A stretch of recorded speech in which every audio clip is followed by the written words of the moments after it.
It had been years since the breakup. When I ran into my ex-girlfriend again, she was now the city's youngest self-made billionaire. At a class reunion, her fiancé said, "Thanks to you.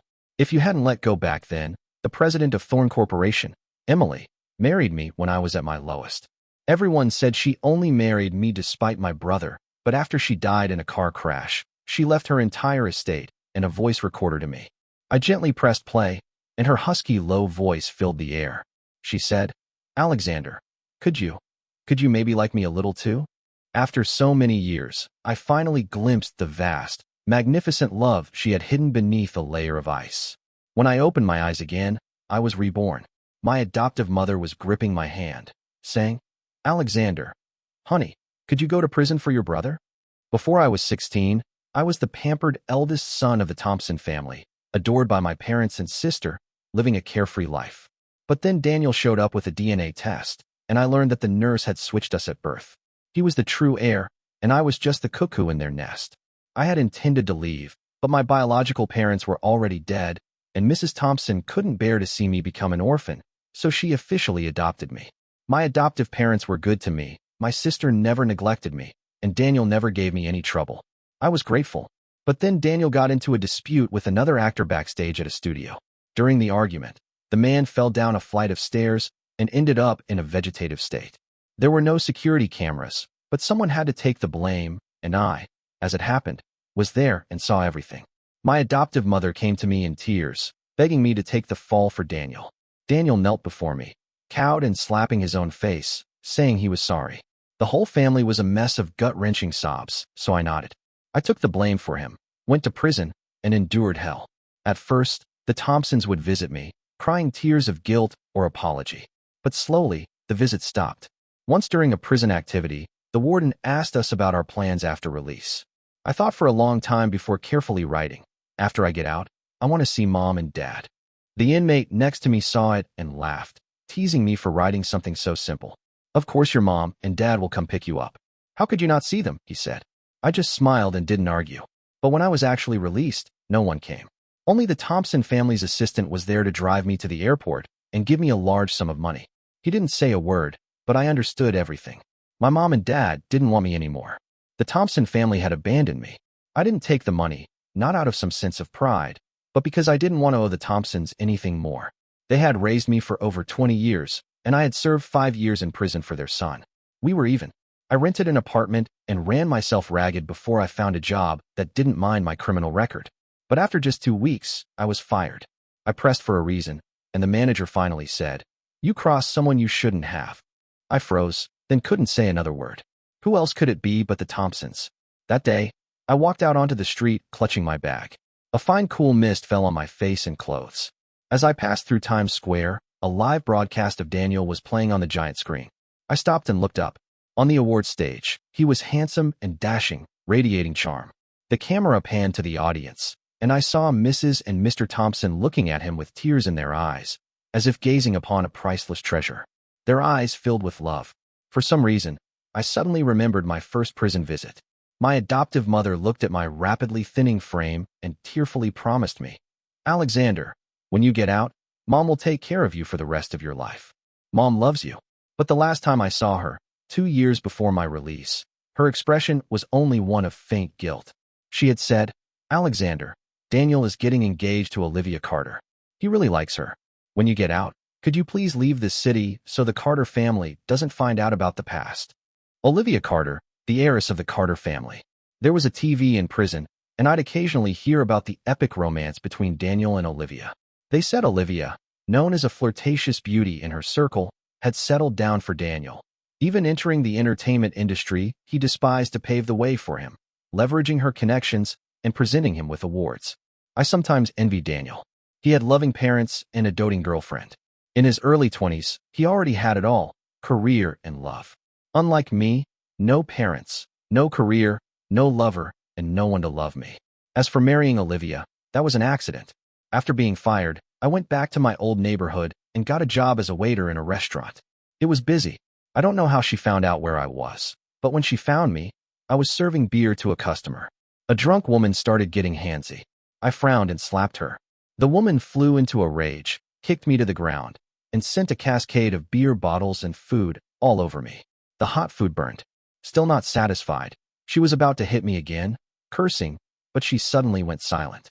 I opened my eyes and met a pair of eyes that shone like stars.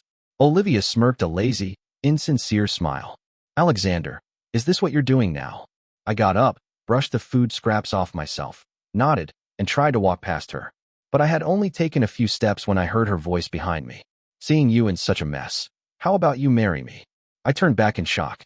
Have you finally lost your mind? I'm serious, Olivia said, her dark eyes sizing me up, betraying no emotion, but her tone was earnest. To be honest, your brother just dumped me, and I'm not happy about it. And you've been pushed into this corner by the Thompsons. We're practically a league of victims. A streetlight flickered twice and died. I couldn't see her face clearly, only heard her chuckle as the red tip of her cigarette glowed. You have nothing left anyway. You don't lose anything by marrying me. What are you afraid of? I thought about it and said nothing. She waited quietly. A cool breeze blew, and I shivered instinctively. Olivia took off her high-end, custom trench coat and draped it over my shoulders. Instantly, my senses were filled with her faint sweet scent, almost like milk. I said, okay. When the news of our marriage broke, everyone was stunned. They all said Olivia only married me to spite Daniel. At the wedding, when Olivia said, I do, I noticed Daniel in the audience. His eyes were red from crying before he stumbled out of the venue. I glanced at the woman beside me, but she just smiled, not even looking his way, as if she had never loved him, as if she truly didn't care. After we were married, Olivia was very good to me.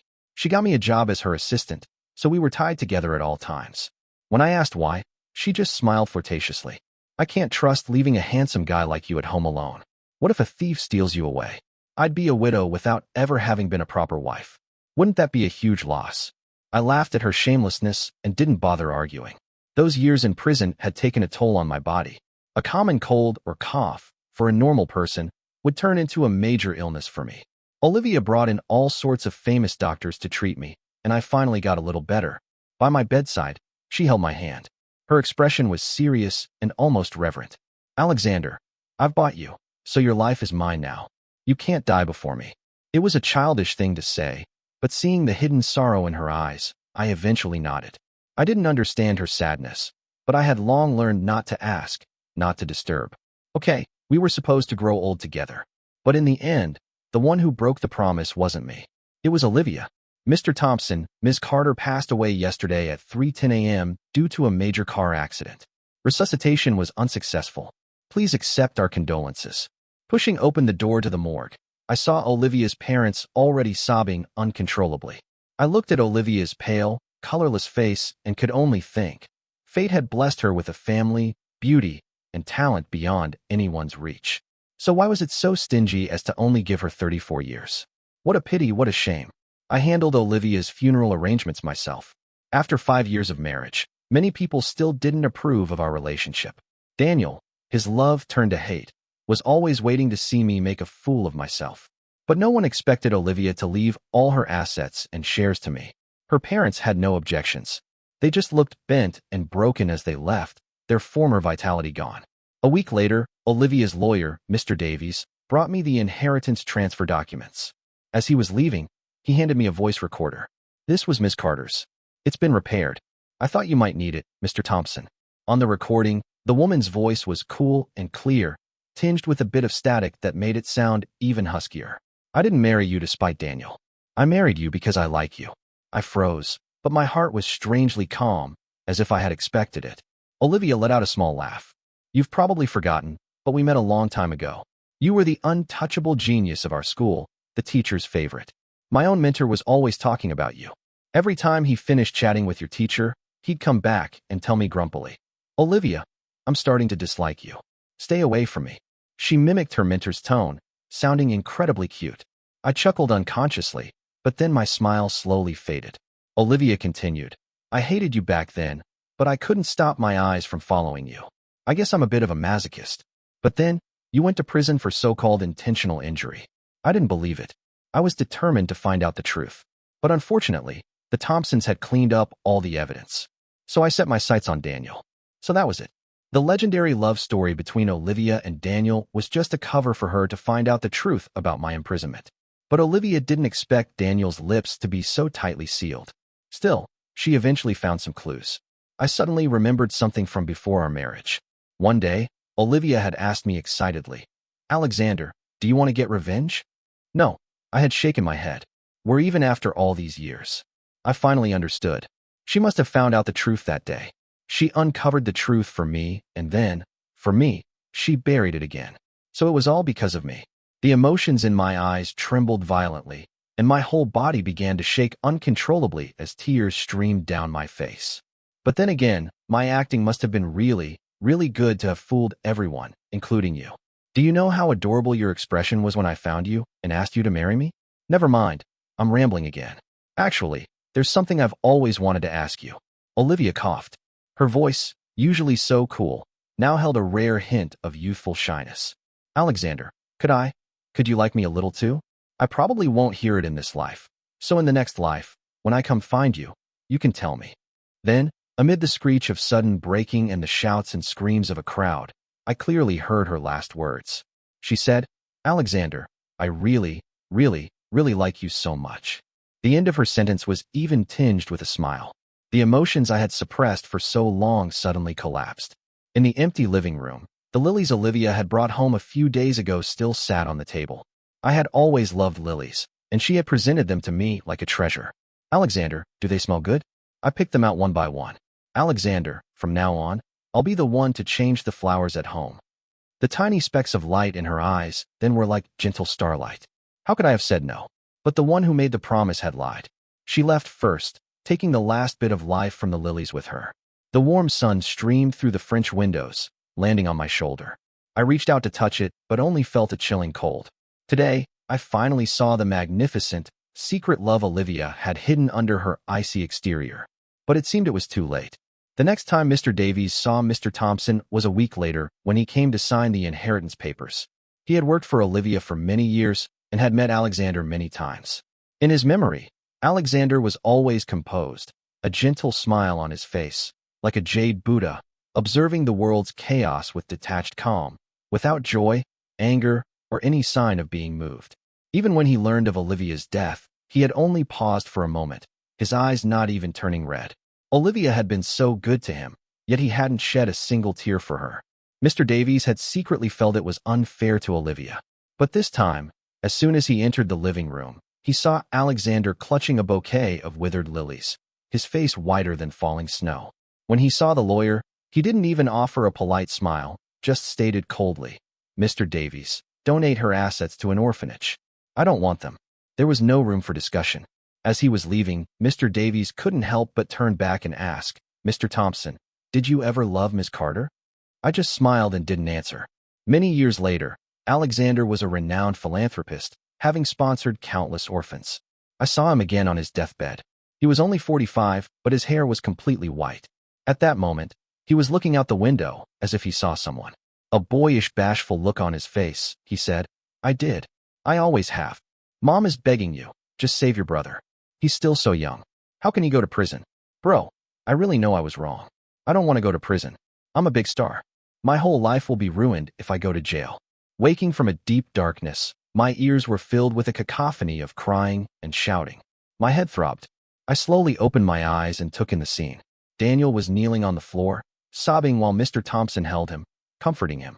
Mrs. Thompson was gripping my hand tightly, her face streaked with tears, her voice choked but serious.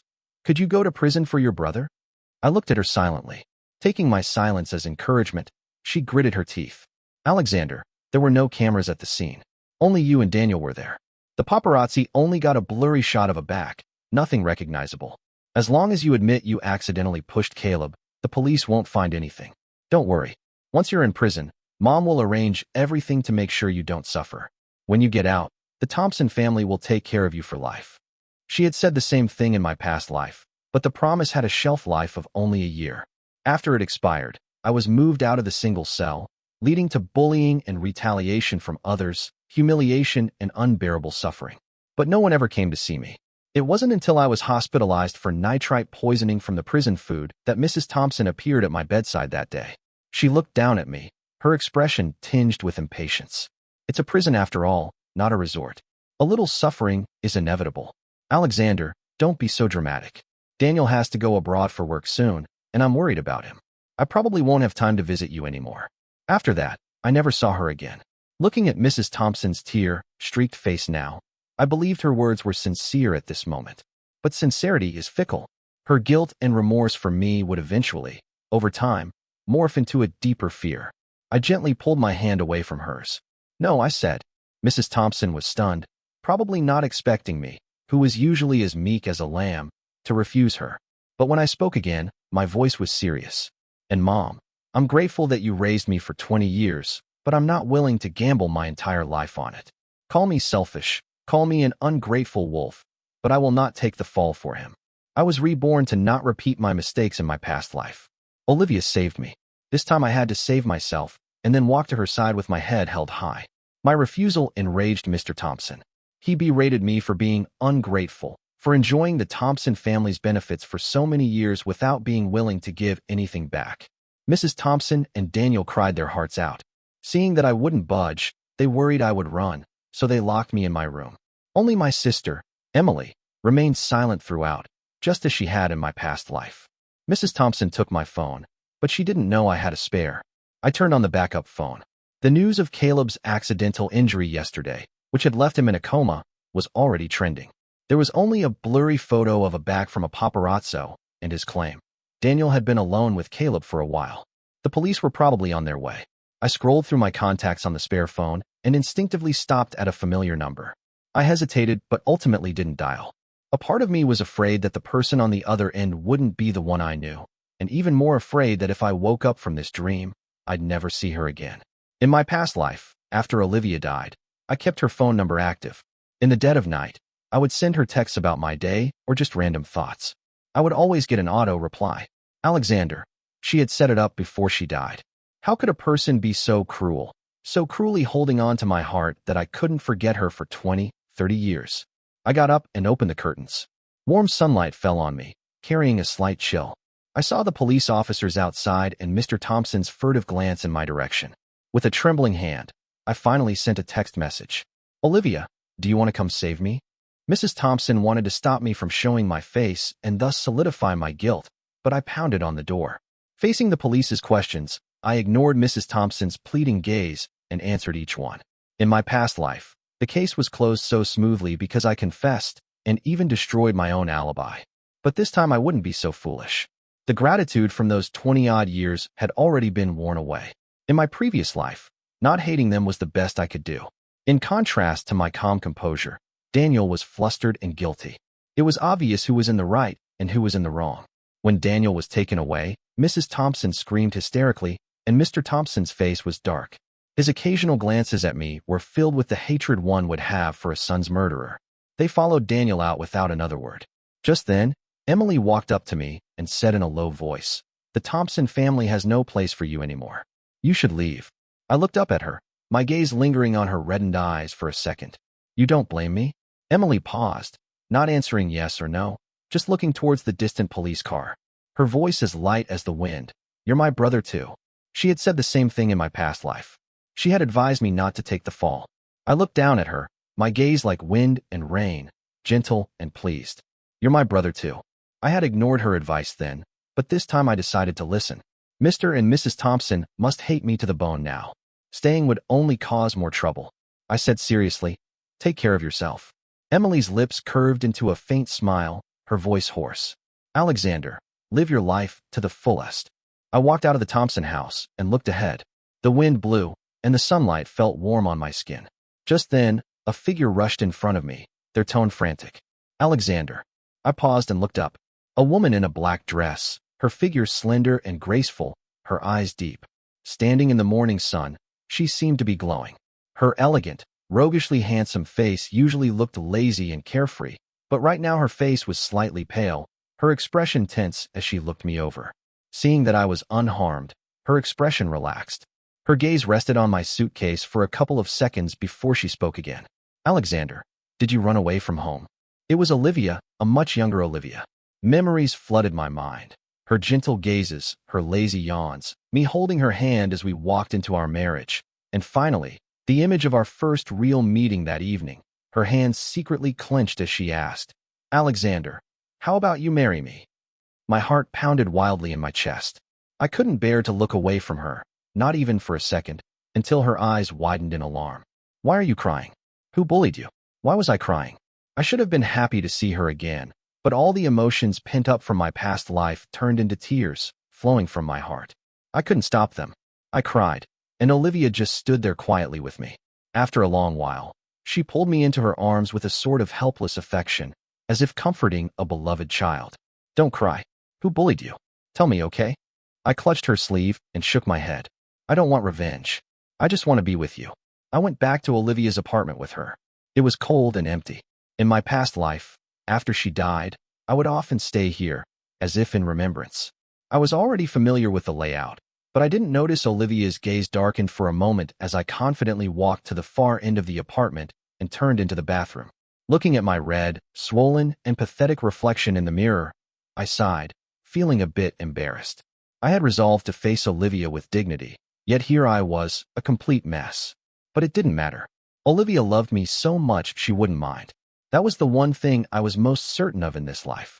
When I came out of the bathroom, Olivia was leaning against the door frame waiting. Why were you crying? She asked. I told her everything that had just happened. There were no secrets between us. Olivia was taken aback. So the Thompsons wanted you to take the fall. I nodded. This won't be over so easily. Even though Caleb is in a coma and there's no hard evidence, they can't convict Daniel until he wakes up. And even if the police consider Daniel the main suspect now, you're not entirely in the clear. The more she spoke, the darker her face became. I suddenly cut her off. Olivia, I'm a little hungry. Her gaze shifted to me, seeing no trace of anxiety, and she said with a helpless sigh, I'll go make something. I nodded. My stomach problems were severe, so Olivia had specifically learned to cook medicinal cuisine, preparing meals for me herself every day. I had assumed she was naturally good at cooking, but now seeing the clump of noodles she brought out, I suddenly realized Olivia was a high society heiress, always waited on by others. How could she have known how to cook from the start? It had always been for me. I picked up my chopsticks and took a bite. Olivia watched me with anticipation. Is it good? Her eyes sparkled with tiny stars, so beautiful, just like the woman in my memory who had smiled and asked if I liked her. I fought back the lump in my throat and nodded firmly. It's delicious. I love it. In the end, that bowl of noodles was thrown in the trash because I started crying. Olivia thought it was because they tasted bad. She picked up her chopsticks and tried to bite herself. The next second she grimaced, her expression dissatisfied. I want to cry too. How can it be so bad? It was adorable, and it made me laugh out loud, chasing away the gloom from my brow. I encouraged her. You'll be a great cook in the future.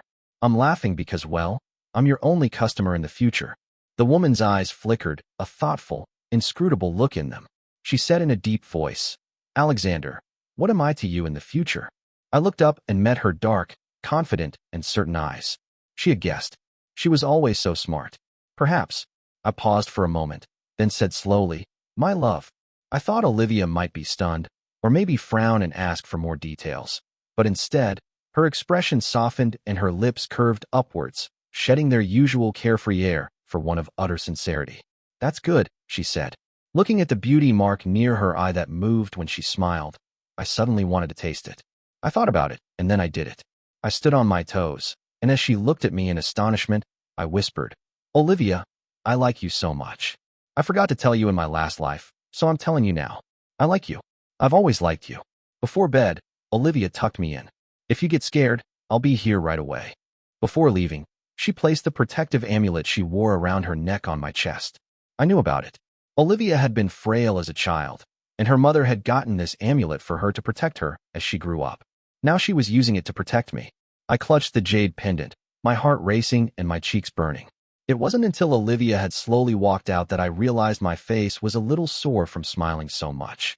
My heart felt full. Olivia was always like that. Seemingly a flirtatious socialite who didn't care about anything. But in reality, she was the most attentive and gentle person. I couldn't fall asleep that night, feeling both excited and scared. I glanced at the phone by my pillow. I wondered if Olivia was asleep yet. I was afraid to call and disturb her, so I decided to send a text. The moment I sent it, I felt it was unnecessary and was about to delete it when I heard footsteps outside, followed by the sound of the door opening. Olivia stood by my bed. The moonlight streaming through the window softened the sharp angles of her face, making her look gentle. "What's wrong?" she asked softly. It had been less than a minute since I sent the message, but she was already here. She was truly a woman of her word. No matter how late, she would come, just like me that night, just because I was afraid I might really need her. My heart clenched tightly. I ended up staying at Olivia's for 2 weeks. The most interesting part of my day was waiting for her to come home. She would go into the kitchen and experiment with her cooking, and I would lean against the door frame, watching her quietly, occasionally lending a hand.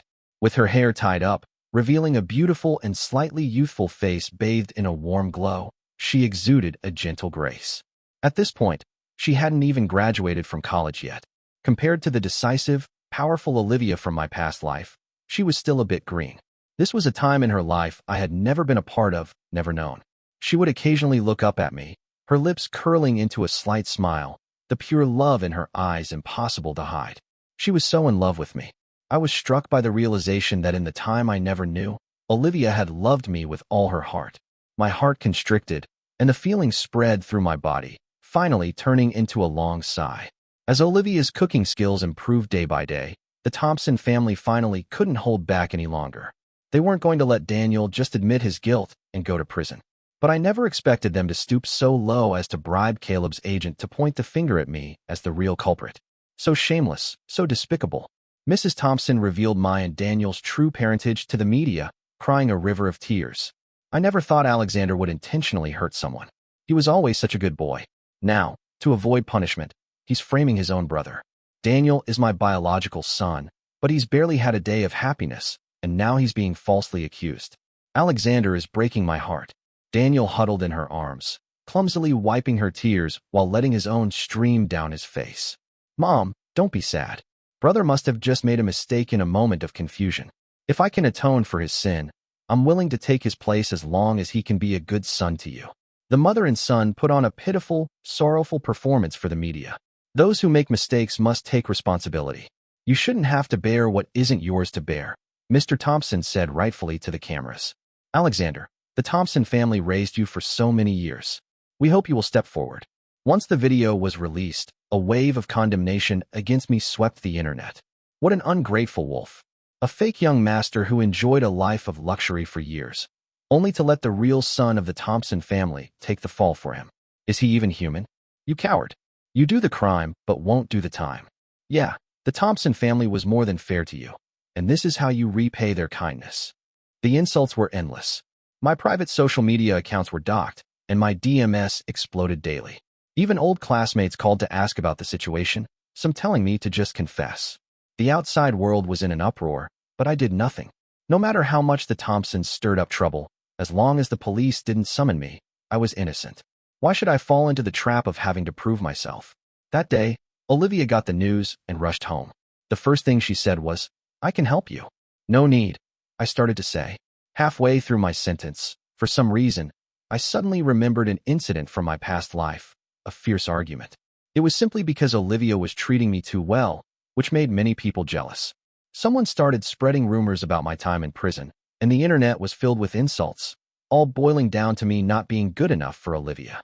Olivia wanted to help me quash the rumors, to attend a press conference with me and file lawsuits against the gossipers.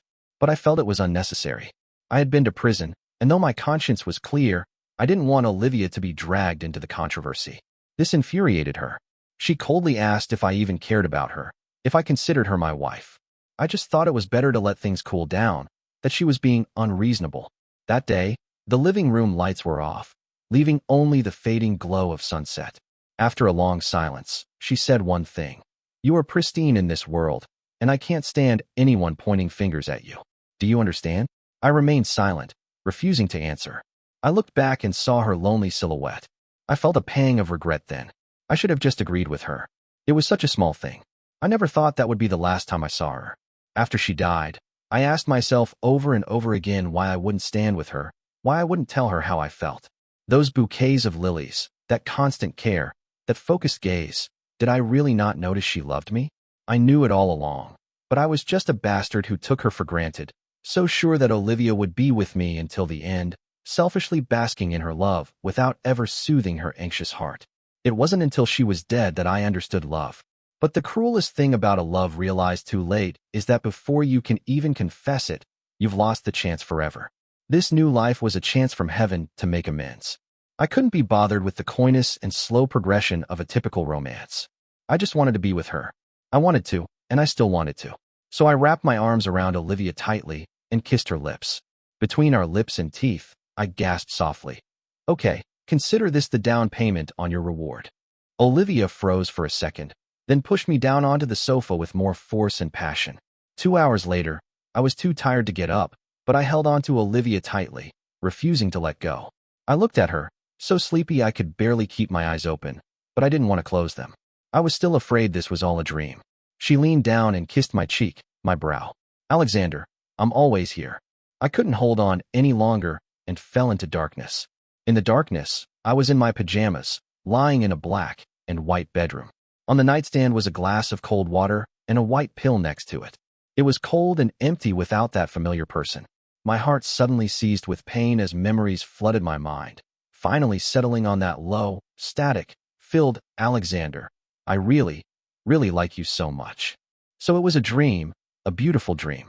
I clutched my chest, my hands and feet turning ice cold, as if I were trapped in a net, my breath slowly being squeezed out of me as tears fell one by one. What's wrong? Someone suddenly pushed open the door and came to my side, looking at me with a frantic expression. Through my blurry, tear-filled eyes, I wiped them and finally saw the woman's face clearly. Alexander, I just went out to deal with the Thompsons. I found the agent they bribed, and I also found a janitor who was passing by that day. He saw Daniel push Caleb. Daniel's been convicted, and I'm suing the Thompsons for defamation. No one will ever slander you again. The woman gently patted my back while explaining everything that had happened while I was asleep. I leaned into her embrace, listening to the clear, strong beat of her heart, and finally managed to smile. I missed you, I told her softly. Have I told you I really like you so much? The woman laughed and held me tighter. I like you too, Alexander, she said. After so many years, we finally told each other of our love. Neither mountains, seas, nor time and space could prevent the reunion of two people in love. I was reborn too. After my rebirth, I went to the Thompson house and found that everything was still peaceful. Alexander was still the coldest, smartest god of the entire college, not the man from my past life, who seemed gentle on the surface but whose heart was riddled with scars. My Alexander had no sense of security. Prison was too harsh, and he was the target of jealousy. The other inmates would often torment him in the middle of the night. Even when he was asleep, the slightest noise would jolt him awake. Yet despite all that, he managed to do his job well during the day. My Alexander was fragile snow and resilient pine, seemingly meltable by a single ray of light, but in reality, he was indestructible. I admired him for it. At the school's opening ceremony, Alexander, as the student council president, gave a speech on stage. I sat in the audience watching him from afar. The boy was in a uniform, his short hair neat, revealing a handsome and youthful face. He effortlessly exuded his charm and displayed his knowledge, captivating many, whether they were looking or listening. This was the Alexander from my memories, the young, innocent academic prodigy. Alexander stood on the stage, the wind blowing through his hair, the sun seeming to favor him, dyeing his hair a light gold. I suddenly wished that time could freeze in that moment, that my Alexander would never have to endure those hardships, that he could remain forever innocent. It would be so good if he never had to suffer, never had to face rumors and ridicule. I already knew Daniel would get into trouble, so I had specifically installed a camera in that secluded stairwell. I was about to release the footage when I received Alexander's message for help. In that moment, I knew Alexander was back too. I wanted to see what he would do this time, how he would handle the Thompsons. And this time he refused to take the fall. He left the Thompson house. I saw him quietly dragging his suitcase down the deserted, tree-lined avenue. He broke into a smile that made me feel like the sunlight that day was so warm. I took him home. I pretended to know nothing, and after much effort, I managed to make a bowl of unappetizing noodles. I watched him freeze, then slowly guided him to discover my love for him. Seeing his heart tremble for me, I should have been overjoyed, but the moment I saw his tears, my own heart ached. Never mind, it was enough that I loved him. Whether he loved me back or not, what did it matter? He pressed into my arms, holding me tight, and told me he really liked me. In that moment, I felt as if 1,000 flowers were blooming. I fought back the tears welling in my eyes and, word by word, responded to my Alexander. I really like you too. They say those who are meant to be will always find each other, and when they do, the sun is sure to be shining warmly.